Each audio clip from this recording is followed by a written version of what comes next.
Good afternoon. Welcome to the Amari Speaks podcast. I am Amari, your host, where we talk about all things African, the culture, the womanhood, as we establish what it means to be African and how we can reclaim back our power as an African people. So today I am joined by the lovely Mwende, and she's here to give us her insights on what it means to be African. Welcome, Mwende. Yeah, thank you. It's good to be here. Awesome, thank you. Could you tell us a bit more about yourself and what you do? Okay. So my name is Mwende Muziki. I am a musician, singer, songwriter, and a lover of arts and everything African as I am. Yeah. Oh, awesome, amazing, thank you. So, Mwende, could you tell us a bit more about your African heritage? So I'm Kenyan. Yeah, I come from the Kamba tribe. So that's my tribe, and yeah, I love everything African. I love our culture. I love our music. Our music is dope. Yeah, and our clothing, like everything African is just amazing, and it's sad that we don't portray it as much, and that's why the work you're doing is very important, because we need to go back to our roots, go back to our music. We get to a point of, instead of playing guitars, can we go back to playing wenyatiti? Can we go back to playing our African drums? Can we go back to singing how we used to sing? Yeah, so I think the work you're doing is very, very, very important. Awesome, thank you Yeah. so much. Speaking about you said your Kamba. Yeah. Are there any significant traditions or rituals that really speak out to you, or some that you just find very fascinating? One could be the Kilume dance. So the Kilume dance used to happen uh, where the men and the women would gather and drum while dancing, and it was a spiritual ritual. So while you're seated in a circle and drumming and dance, our dances used to shake our shoulders How do you shake your shoulders? like that. So when you're shaking your shoulders, if anyone has an issue, maybe you're having any disease, itakutoka. It will get out of you.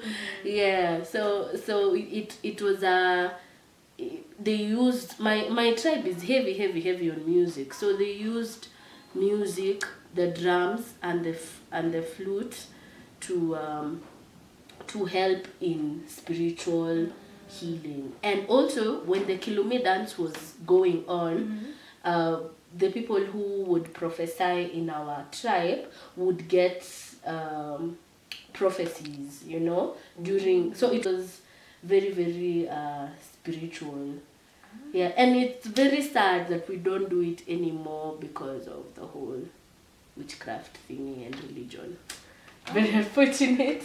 Oh, I'm curious. So, was it like just men playing the drums, or was it both men and women? Could anybody dance, or it's just like men or women? Yeah, it was a communal thing. So we'd have maybe men playing the drums, women on the flute. It was.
African Kamba drums.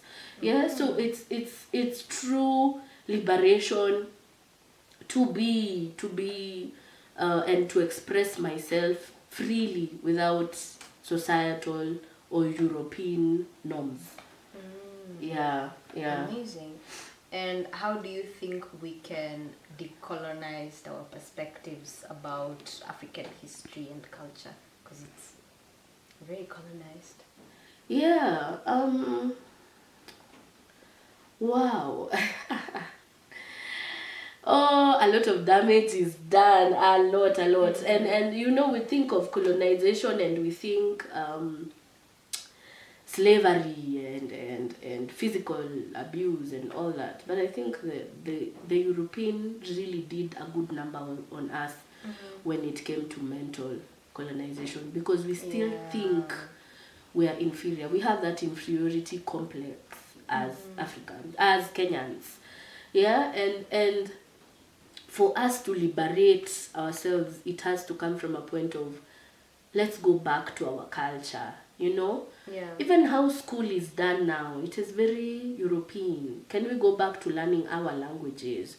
Why would you go and learn Spanish and you don't know your own native mother tongue, Why is Spanish more of great importance than your own mother tongue? Yeah? Can we go back to can we leave uniformity? I think the Europeans really did a good number on us with the whole concept of uniformity, right? Yeah. Religion, it has to be Christian, the God who is white. Clothes have to look like this. Food has to be like this. Music has to be on a 4x4 signature time. Everything has to be like that, But our music didn't have the 4x4 time signature. We had our own time signatures, right? We had different cultures. And even when we are talking about African spirituality, it isn't based on, it is not uniform, because there's as many as there are African tribes, then there are African spirituality. So there isn't one thing as this is the African spirituality. Kamba people believed different things from Kikuyu people and from Luo people and all that. So until we go back to our roots and figure out what did my people do, instead of thinking now this is the African way, because there isn't an African way. It is based on you, what did your ancestors used to do, and go back and learn about them, and not what is written in the books, because even the books are they're from a European perspective, right? But go sit with your grandmother if you have one, and ask questions, Go learn your native language. You can start there and ask questions. When you get kids, make sure your kids know your mother tongue at least. Teach them that to be black and to be African is good. It's not less than. Decolonize from the thinking of things have to be a certain way, and then embrace Ubuntu. Live well with people and make good relations. It baffles me that now you live somewhere and you don't know your neighbor. It does not make sense. It's sad that you live somewhere and you'd enter a matatu and you wouldn't greet the person next to you because the person next to you is in their headphones, or they look at you and don't know what is this. Or some old person would be standing and you wouldn't let them sit, because capitalism in it, right? And it's sad that we've been taught that capitalist individual way is the way, but it's not. I am because you are. I exist because you exist. And if you're not existing truly, then somehow your shittiness will also affect me. So can we work on both our shittiness so that we have a good coexistence. Yeah, and that's what is happening. Like, we're hurting Mother Nature, and Mother Nature is hurting us in return. Why? Because we are not coexisting well together. With nature. With nature, yeah. Oh yeah, because even looking back, like most, when you look back at African religions, most of it was tied into nature. Like, for example, in my community, we would pray facing, I can see Mount Kenya from here. Yeah. You can pray facing Mount Kenya, and people lived in harmony with nature, with animals, even during the rituals. Like, you see the way we eat meat, kiholela holela. Yeah. How do I translate that into English? The way the meat industry has been heavily commercialized. Yeah. And back then, animals weren't just slaughtered just for the sake of it. There was a way of doing it, because animals are sacred. They are part of nature. So they were only maybe slaughtered during rituals or ceremonies. I'm still learning about how exactly they were doing it, but it's very important for us to go back into nature. Even the foods we were eating. Right now, kids are being raised on sausages and bacon instead of, our traditional foods, the ndoma. Yeah. That's why so many of us are getting sick today, because we're no longer living in accordance to nature. We're just living according to European standards. So Yeah. I find that to be quite unfortunate. I just wanted to add something. It's what you said about your tribe. Also, I love the fact that we'd coexist beautifully. Like, the Luo people would not come to you Kikuyu guys and tell you, oh, because you don't eat fish, now you are less of people. Yes. Yeah? Or the Maasais would not come to Kamba people and tell them, because you don't do very good beadwork, now you're less, now your wood carvings are because you cannot match our expertise in beadwork. We coexisted beautifully. We respected. These people have their own mindset, own way of living, own things, and they are allowed to do it. As we understood the concept of minding your own business. And and that is something that a majority of white people don't know how to do, because they go and enter in everybody else's business. And now, colonization happened, yeah? But we understood that people are allowed to have their own sets of beliefs and their own sets of culture, and that's fine. Let's stick to our own. You guys do your own thing. Yeah, and we coexisted beautifully. Yeah. Thank you so much for that, Mwende. And how do you think we can better integrate African perspectives into mainstream media? I genuinely think the movement will be individualized. I don't think it will start as you as a person. You know what you're doing right now, like your own podcast, and then someone else will see what you're doing and maybe start another podcast, and before we know it, we have so many podcasts about our own culture. Like that. We are from an era where we are waiting on TV stations and radio stations to start doing things. Because if we sit and wait for the government to accept our Africanness, we might wait forever. So it is time for us to individually, you as a person, decide that me from now henceforth I will try to be attuned in my Africanness. And maybe from you doing what you're doing, sharing your content, you will inspire someone else, and then someone else and someone else. And before you know it, we have a whole movement trying to decolonize, right? Yeah, other than we sit and we wait for governments and all these other things, they will have to catch up. Yeah, that's true. They will have to catch up to our own individual progress. Yeah, but it first starts as an individual, you as a person.